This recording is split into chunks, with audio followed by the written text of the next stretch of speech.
দর্শক বন্ধুরা, welcome back to my YouTube channel. বন্ধুরা, আমার ইউটিউব চ্যানেলে আপনাদের সকলকে স্বাগত জানাই। তো চলুন বিভিন্ন স্বনামধন্য পত্র পত্রিকায় প্রকাশিত কয়েকটি বিশেষ খবর দেখে নেওয়া যাক। প্রতিবাদী কলমে প্রকাশিত বিশেষ খবরটি হল, মণিপুর কবে যাচ্ছেন? ইউক্রেন সফরে যেতে পারেন প্রধানমন্ত্রী নরেন্দ্র মোদী। এই খবর প্রকাশ্যে আসতেই সম্ভাব্য বিদেশ সফর ঘিরে তোপ দেগেছে কংগ্রেস।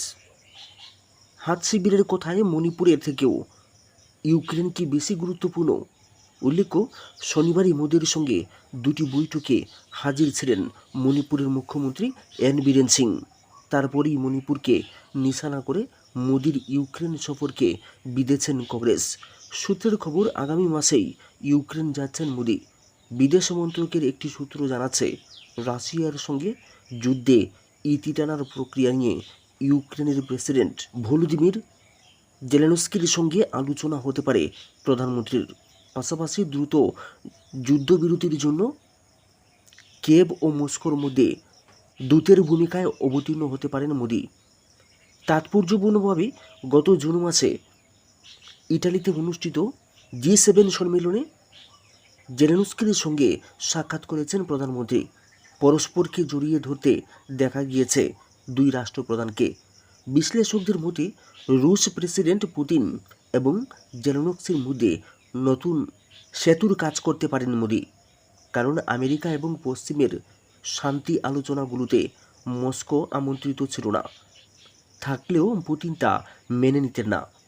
ফলে দূতের জন্য স্বাভাবিকভাবেই দিল্লি মস্কোর পছন্দ।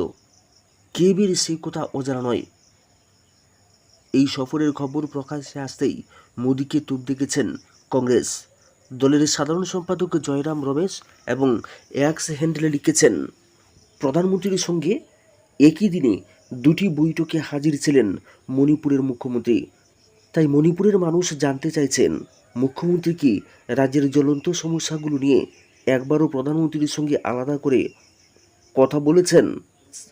ইউক্রেন যাত্রার আগে বা পরে প্রধানমন্ত্রীকে মণিপুরে যাওয়ার কথা বলেছেন? উল্লেখ্য, গত বছর থেকে অগ্নিগর্ভ হয়ে থাকা মণিপুরে একবারও যাননি মোদি। সেই নিয়ে একাধিকবার কংগ্রেসের তোপের মুখেও পড়েছেন তিনি। এবার ইউক্রেন সফরের খবর আসতেও ফের মোদিকে তোপ হাত শিবিরের।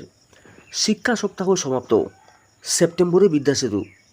জাতীয় শিক্ষানীতি 2020-র চতুর্থ বর্ষে গোটা রাজ্যে সপ্তাহব্যাপী শিক্ষা সপ্তাহ কর্মসূচি অনুষ্ঠিত হয়েছে। সেই কর্মসূচিতে উপস্থিতি ছিলেন স্কুল শিক্ষা দপ্তরের অধিকর্তা NC শর্মা সহ অন্যান্যরা। গত 22 জুলাই থেকে এই কর্মসূচি শুরু হয়েছে। 28 জুলাই সমাপ্তি পর্বে ছিল শিক্ষক অভিভাবক সম্মেলন।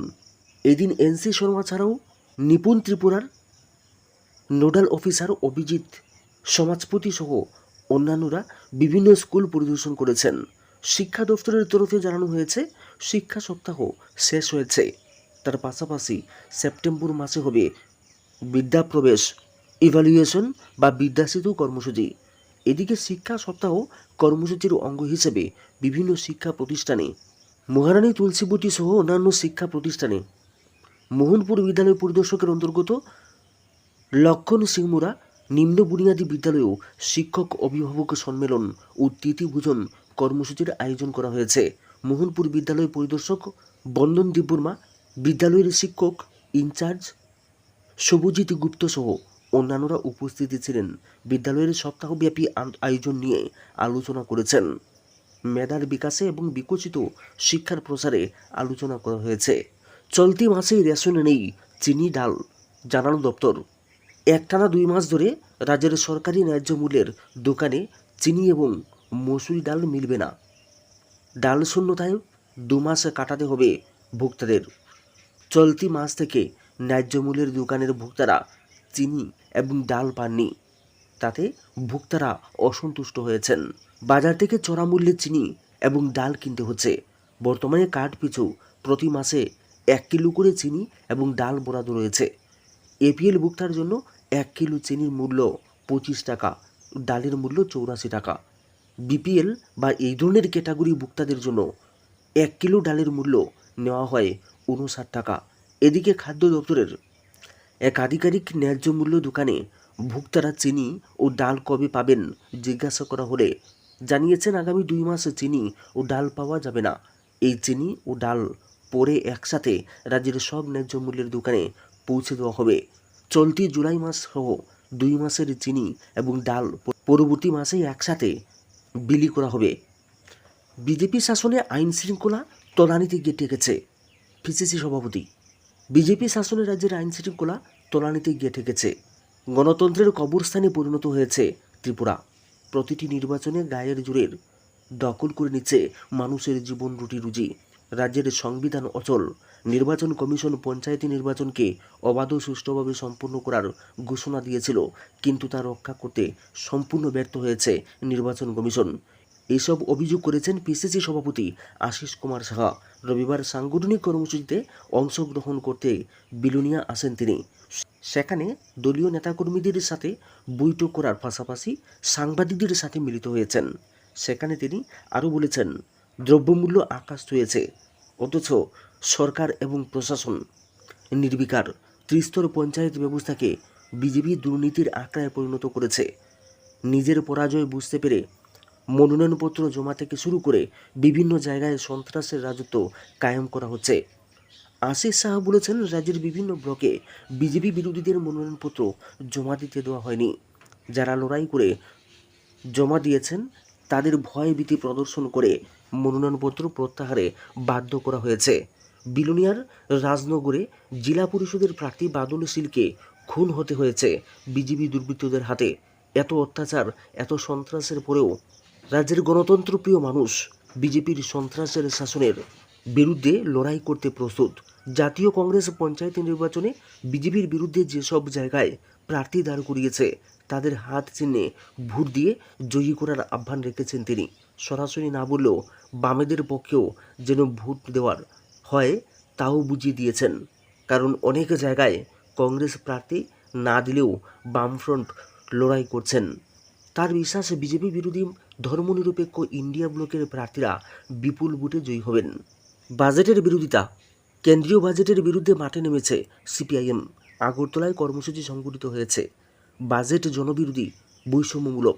নিত্য প্রয়োজনীয় জিনিসপত্র, জীবনদায়ী ওষুধপত্রের অস্বাভাবিক মূল্যবৃদ্ধি, রাজ্যে ভেঙে পড়া আইনের শাসন, গণতন্ত্র ও শিক্ষা ব্যবস্থার বিরুদ্ধে সুর চড়ান সিপিআইএম নেতারা।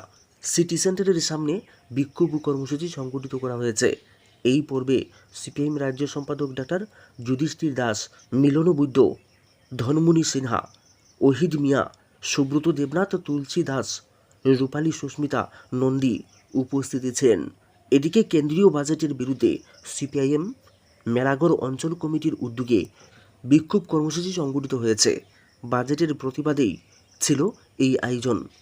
মেলাগড় দলীয় অফিস প্রাঙ্গণে অর্থাৎ বিশ্রামগঞ্জ মেলাগড় সড়কের পাশে দাঁড়িয়েই বাজেটের বিরুদ্ধে তারা কথা বলেছেন।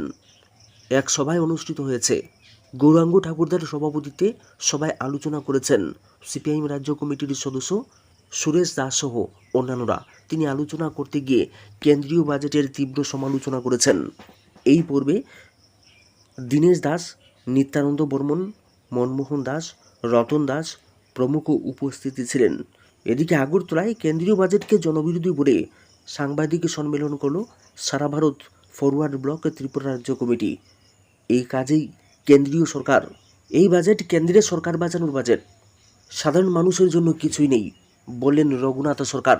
এদিকে বাজেটের তীব্র বিরোধিতার পাশাপাশি ত্রিস্তর পঞ্চায়েত নিয়েও বিজেপির বিরুদ্ধে তুপ দেখেছেন তারা। জোর করে বিরোধী দলের প্রার্থীদের মনোনয়নপত্র জমা দিতে দেওয়া হয়নি। ৭১% আসনে বিজেপির জয় আসলে ব্যর্থতাই প্রতিফলন হয়েছে। বিজেপি মানুষকে ভয় পায়, তাই বিরোধীদের প্রার্থী দিতে দেওয়া হয়নি। যেখানে যেখানে বামপন্থীরা বিজেপির বিরুদ্ধে প্রার্থী দিয়েছে সেখানে অবিজেপি প্রার্থীদের বিপুল ভোটে জয়ী করার আহ্বান জানিয়েছেন রঘুনাথ সরকার। কোনো ধরনের চাপের কাছে মাথা নত করেননি। যারা অনাস্থার চিঠিতে সই করেছিলেন তাদের অনেকেই এখন পিছিয়ে আছেন। এর মধ্যে অমরদেব একজন। অমরদেব ধর্মনগর এলাকায় বিজেপির বহু পুরনো মুখ। তিনি যখন থেকে বিজেপি করেন সেই সময় আজকের অনেকেই বিজেপিতে ছিলেন না। এই দিনের চেয়ারম্যান ইস্যুতে যখন ধর্মনগরের রাজনীতি অগ্নিগর্ভ হয়ে উঠেছে, তখন পরবর্তী চেয়ারম্যান নিয়েও শাসক দলের অভ্যন্তরীণ রাজনীতি ঘোলাটে হয়ে উঠেছে। একাধিক নাম চেয়ারম্যান পদে উঠে আসতে শুরু করেছে। একটি অংশের দাবি বর্তমান ভাইস চেয়ারম্যান মঞ্জুনাথকে চেয়ারম্যান করা হোক, অপর অংশের দাবি কাউন্সিলর রূপালী অধিকারীকে চেয়ারম্যান করা হোক, তিনি মহিলা মোর্চার উত্তর জেলার সভানেত্রী। তৃতীয় অংশের দাবি নিরপেক্ষ এবং আদি বিজেপি নেতা বলে পরিচিত অমর দেবকে চেয়ারম্যান করা হোক। অর্থাৎ খুব সহসাই ধর্মনগর পুর পরিষদ নিয়ে সৃষ্ট পরিস্থিতি স্বাভাবিক হওয়ার সম্ভাবনা নেই, বরং বিষয়টি নিয়ে ধর্মনগর বিজেপি এখন কম করে 3 থেকে 4টি শিবিরে বিভক্ত হয়ে পড়েছে।